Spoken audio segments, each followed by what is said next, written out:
On My Way atau Pesugihan, part 17-19. Artis itu tergeletak tak sadarkan diri, teman gua pun tertidur. Sepertinya teman gua membawa artis itu ke dunia yang lain.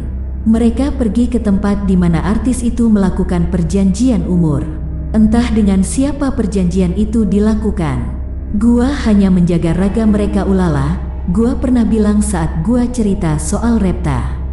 Di saat seseorang pergi dari raganya, makhluk-makhluk halus akan berdatangan karena raga manusia yang kosong merupakan tempat yang nyaman untuk mereka tinggali. Raga yang kosong akan menjadi magnet yang kuat bagi mereka. Gua mulai menghitung waktu. Jika semuanya berjalan lancar, teman gua akan kembali sekitar 2 jam setelah dia pergi ke dunia yang lain. Hari mulai gelap, hujan turun begitu deras. Jendela sengaja gua buka, angin kencang tapi tetap saja gua kepanasan. Kurang lebih 1 jam lagi waktu yang tersisa, waktu yang cukup sempit untuk menyelesaikan sesuatu yang tidak bisa diukur oleh akal sehat. Tugas menjaga raga sama beresikonya dengan meraga sukma, di mana hidup dan mati hanya terpisah oleh sebuah jarum yang tipis.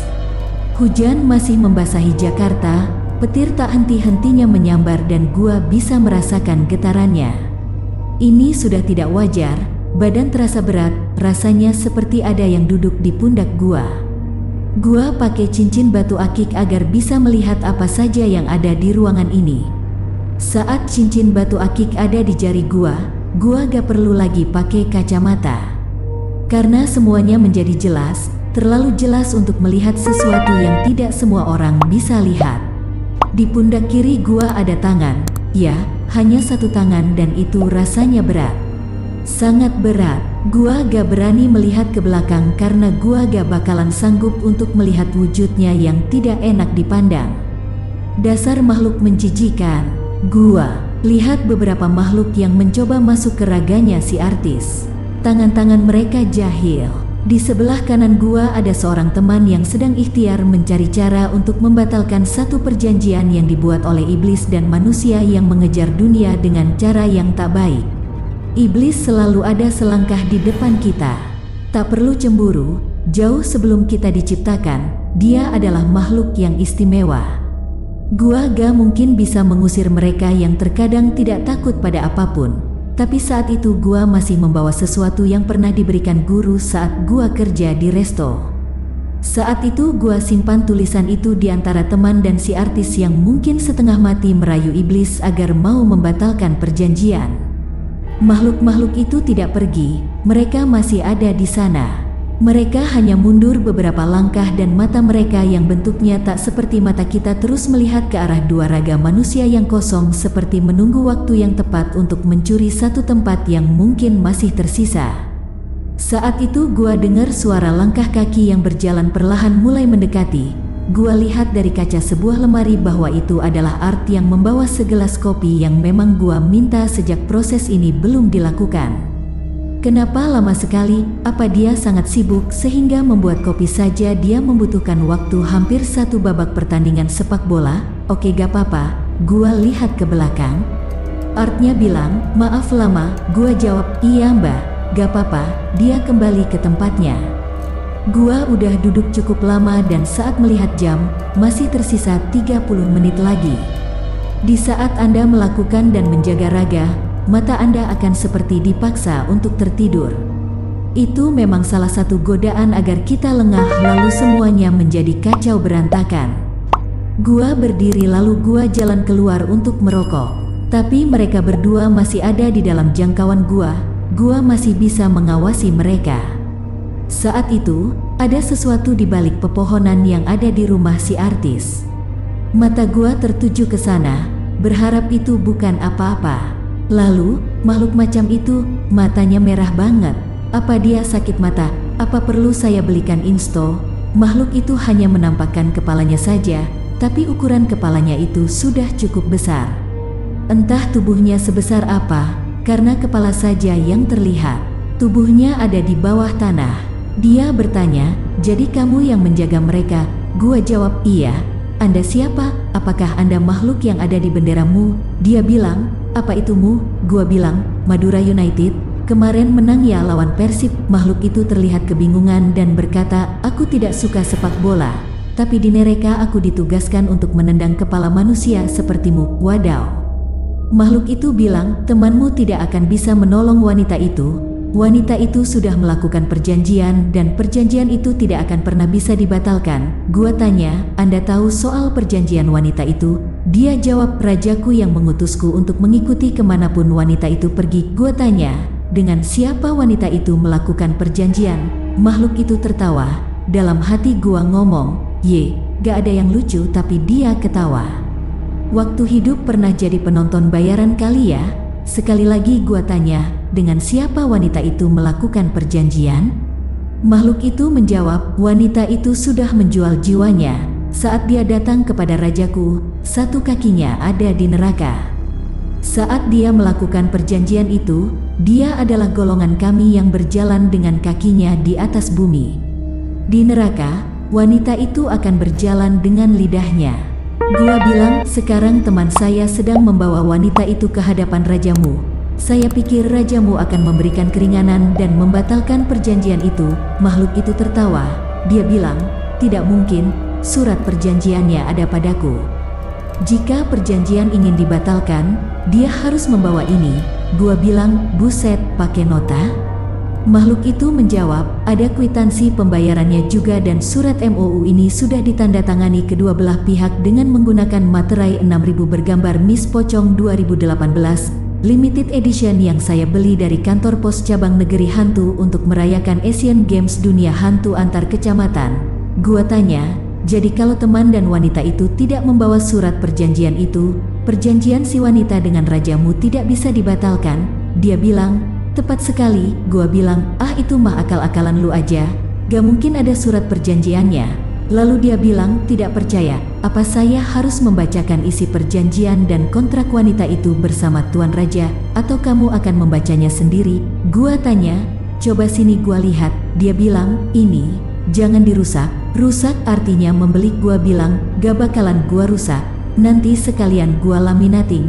Gua kasih bingkai juga. Tak lama keluar kertas dari mulut si makhluk itu. Gua periksa semuanya, entah ini benar atau tidak. Gua tanya, tanda tangan wanita itu kok gak ada? Ini palsu nih. Makhluk itu bilang, sekate-kate lu bilang palsu. Wanita itu tanda tangannya pakai darahnya sendiri. Kalau ada, mungkin luntur kena air hujan Jakarta.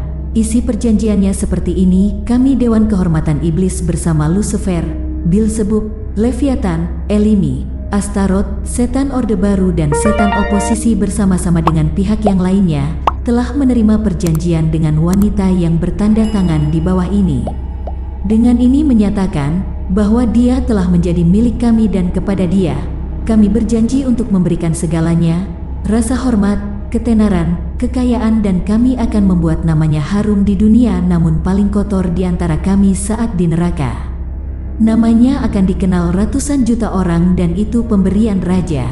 Dia akan diberikan harta, kehormatan, kekuatan dan nafsu yang besar. Dia akan pergi melacur ke sana sini demi kehidupan yang singkat seperti waktu asyar dan maghrib. Semua akan sayang padanya. Dia menawarkan kami darah setahun sekali. Di bawah kakinya dia akan menginjak-injak semua yang suci dan membenci kebenaran. Dia menanyakan kami banyak pertanyaan. Dengan perjanjian ini dia akan hidup 7 tahun lamanya terhitung setelah wajahnya terlihat di layar kaca dan kemudian dia akan bergabung dengan kami untuk berbuat dosa terhadap Allah dan dia terikat di neraka selamanya atas nama Dewan Perwakilan Setan. Fadil Zon, gua tanya, ini ketua Dewan Perwakilan Setan beneran namanya Fadil Zin? Makhluk itu bilang, betul, dia lahir dari bangsa hoaks dan dia adalah pimpinan dari partai Gerindri. Gua bilang, Gerindai? American Idiot dong. Oh iya, mereka harus bawa ini ya.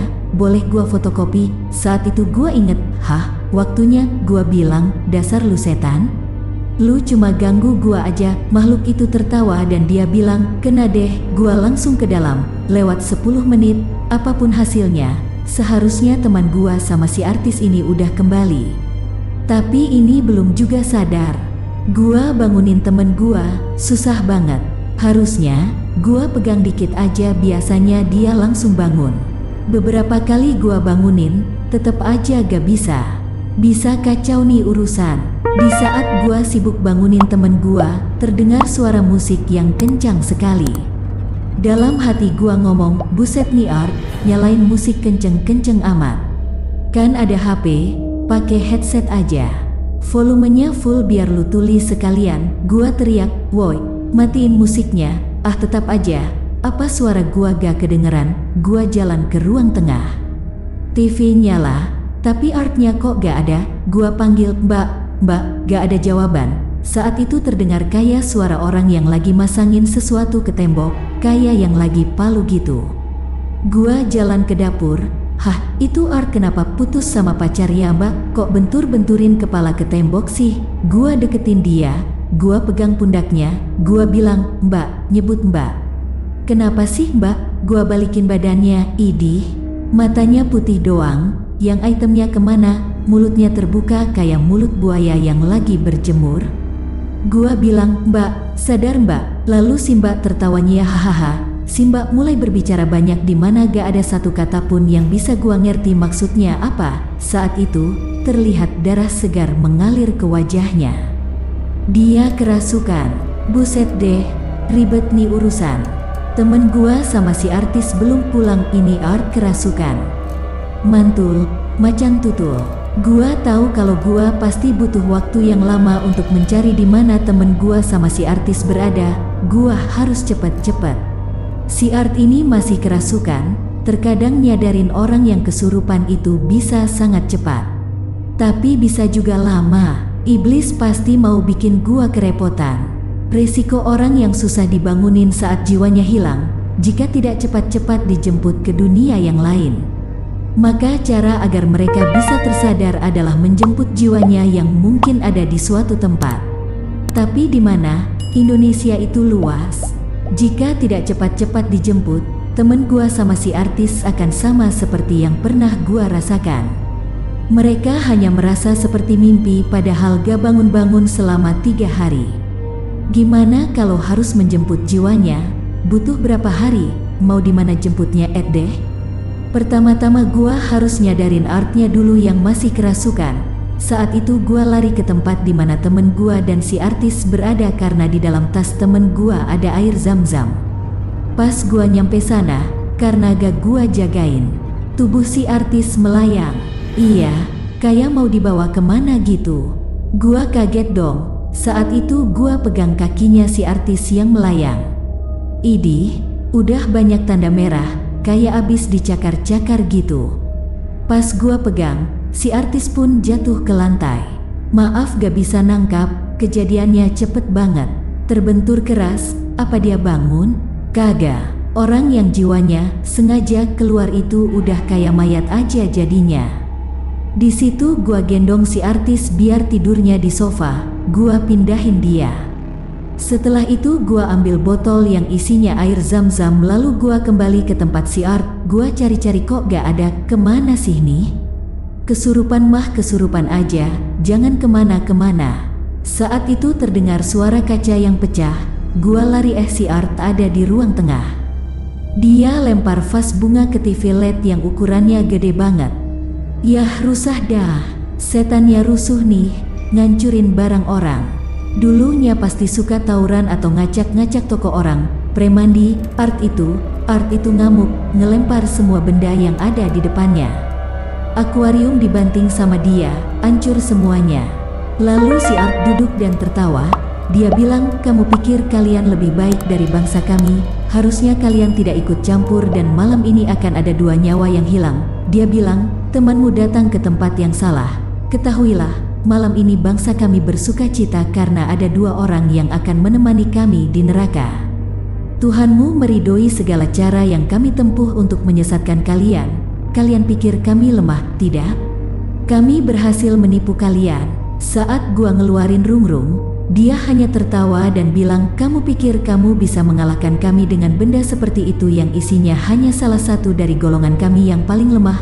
Mungkin kamu bisa menghancurkan saya, tapi saya akan utuh lagi. Kami abadi. Rasanya gua pengen nangis, sempat berpikir untuk pergi. Gua lari dan dia tertawa. Pulanglah. Pulanglah, bangsa kami sudah senang dengan 2 nyawa. Tapi kami tidak keberatan jika kamu mengikuti mereka yang sedang tersesat dan tidak ada jalan keluar bagi mereka selain kematian. Saat itu gua diam, dalam hati gua ngomong, apa gua minta bantuan sama Nyai aja? Dia bilang, percuma kamu meminta bantuan kepada penguasa kerajaan Laut Jawa itu. Sesungguhnya mereka adalah pasukan kami yang berbagi tempat dengan kalian dan mereka tidak ada apa-apanya. Seseorang berbisik, dia hanya ingin menakut-nakutimu. Dia hanya ingin membuang-buang waktumu. Kamu pergi, dia menang. Kamu hadapi, kamu bisa saja menang. Hancurkan dia lalu mintalah petunjuk dari para leluhurmu. Kamu tidak bisa sendirian. Makhluk macam apa dia? Kenapa dia bisa merasuki manusia dan bisa mengendalikan dengan sangat sempurna? Gua tanya, sebelum kita sama-sama hancur. Gua mau tahu siapa nama lu, siapa tahu di neraka kita bisa bertemu lagi. Dia bilang, akulah salah satu penguasa neraka. Kamu tahu itu? Dia tanya, kenapa kamu membaca ayat-ayat suci dalam hati? Kenapa dengan mulutmu? Gua jawab, mana mungkin saya membaca dengan suara yang keras sedangkan kamu hafal apa yang aku hafal dan aku akan malu saat kamu membaca apa yang tidak saya ketahui. Dia tertawa. Dia bilang, di hari akhir, banyak persamaan yang kita miliki. Di sana kita sibuk dengan hukuman kita masing-masing. Perbedaanku denganmu hanya satu, saat kamu diangkat ke surga, aku tetap di neraka. Sebelum itu terjadi, aku tidak ingin melewatkan kesempatan ini. Lawanlah aku, gua pergi. Dia teriak, lawan aku, gua tetap pergi. Dia masih berteriak, lawan aku, gua ada di hadapan teman dan si artis. Lalu dia bilang, lawan aku. Jika aku kalah, akan aku beritahu caranya mengalahkan bangsa kami. Kamu bisa menemukan dan membawa kedua orang itu pulang. Jika ada iblis yang menantangmu seperti itu, berarti dia benar-benar tahu kelemahanmu apa dan dia tahu cara mengalahkanmu. Mengikuti keinginannya, sama saja dengan menyerahkan diri dan dia menunggu untuk itu. Terkadang mereka tahu apa yang kita rencanakan. Gua harus tenang, gua harus cari cara yang lain, gak bisa sendirian. Saat itu gua berpikir untuk meminta bantuan guru gua, terserah dia mau marah atau tidak. Yang pasti, saat dia tahu apa yang terjadi, dia gak bakalan diam. Saat itu juga gua mau minta bantuan sama Sinta untuk cari tahu di mana teman gua dan si artis itu berada. Untuk menghadapi si iblis, gua harus kasih tahu guru gua yang lain. Semoga dia tidak sibuk. Guru gua yang ini adalah seseorang yang sering ada di acara Dua Dunia yang ada di Trans 7. Gua manggilnya Mama Ajengan, itu panggilan untuk seorang kiai di wilayah Sunda. Si iblis mungkin saja tahu apa yang gua pikirkan, tapi tidak ada salahnya untuk mencoba. Sekuat apapun energinya, iblis tidak akan bisa terlalu lama di dalam tubuh manusia. Di sana gua mengulur-ngulur waktu dan gua akan mengeluarkan dia saat energinya melemah. Iblis yang ada di dalam tubuh si Art itu terus-menerus berbicara dan itu sebuah keuntungan karena akan menghabiskan energinya sendiri. Gua juga selalu bertanya kepadanya saat berkomunikasi dengan iblis. Tanyakanlah suasana di neraka, karena mereka sangat bangga dengan kedudukannya di sana. Seseorang pernah memberitahuku, salah satu mengusir iblis dalam tubuh manusia, bakarlah telapak kaki manusia yang kerasukan. Mata si Art mulai terlihat melemah. Perlahan-lahan gua deketin si Art. Gua siram wajahnya dengan air zam-zam lalu gua bakar telapak kakinya. Dia menjerit dan berkata, dasar pengecut. Beraninya saat keadaanku seperti ini. Lihat saja nanti, aku akan datang lagi. Saat dia berhasil gua keluarkan, gua kasih si Art air zam-zam untuk mencegah iblis itu masuk lagi ke tubuhnya. Gua basahi tubuhnya dengan air. Mereka membenci tubuh yang penuh air, apalagi air wudhu. Di situ gua telpon Alam. Sinta, bantuin gua ceritakan semuanya. Sinta bilang, wah lu mah kalau lagi seneng-seneng gak pernah ngajak dari awal. Ya udah, gua bantuin apa nih? Gua bilang, tolong cari si Aat. Dia tersesat sama si artis, kalau udah tahu tempatnya. Tolong kasih kabar. Sonta bilang, kalau nanti ketemu, gua minta dibikinin nasgor buatan lo ya. Oke sip. Setelah itu gua telepon guru gua ceritain semuanya. Meskipun terdengar kecewa, tapi guru mau bantu. Lalu dia tanya, udah telepon mama ajengan belum? Gua jawab, setelah ini saya mau telepon mama, mudah-mudahan gak lagi syuting Dua Dunia hehe. Guru bilang cepat hubungi mama ajengan. Saat gua mau telepon mama ajengan, gua lihat temen gua, si Aak sama si artis masih tertidur. Mereka sudah terlalu jauh dan terlalu lama di alam sana. Si artis menangis dalam tidurnya, entah apa yang terjadi. Nafas si Aak terdengar seperti nafas orang yang sedang berlari. Makin menarik dan penasaran dengan cerita selanjutnya kan?